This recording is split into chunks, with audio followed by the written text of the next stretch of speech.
أشهد أن لا إله إلا الله. Bismillah wa salatu wassalam à Rasulullah. Allahu Akbar. Les montagnes piquées terrestres et d'autres miracles scientifiques dans le Coran présentés par notre frère suisse converti à l'islam.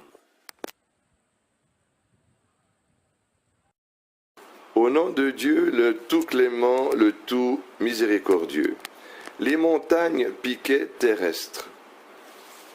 Allah exalté soit-il dit: n'avons-nous pas fait de la terre une couche et placé les montagnes comme des piquets? Sourate la Nouvelle, versets 6 et 7. Al-Naba. La vérité scientifique.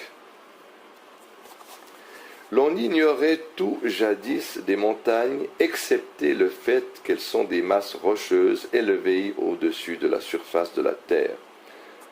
Cette définition resta de mise jusqu'à ce que Pierre Bouguer signale en 1835 que les forces gravitationnelles enregistrées de la montagne, de la chaîne montagneuse des Andes, sont beaucoup inférieures à ce à quoi l'on pourrait s'attendre concernant une si immense masse montagneuse.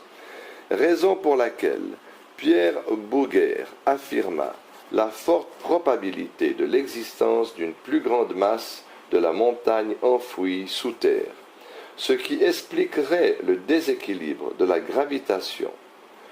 Au milieu du XIXe siècle, George Everest signala un déséquilibre dans les résultats de mesure de la gravitation des montagnes de l'Himalaya, et ce en deux endroits.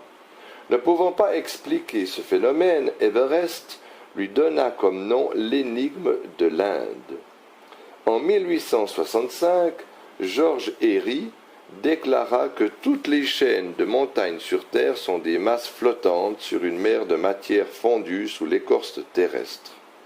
Il ajouta ensuite que ces matières fondues sont plus denses que la matière de la montagne, raison pour laquelle il est irréversible que les montagnes s'enfoncent dans ces matières fondues qui ont une très forte densité, et ce afin de maintenir leur position.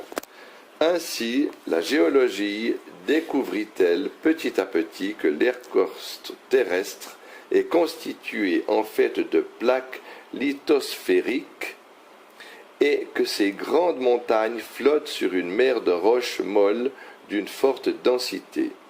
La géologie découvrit aussi que les montagnes ont des racines qui les aident à flotter et à stabiliser les plaques afin qu'elles ne subissent aucun déséquilibre.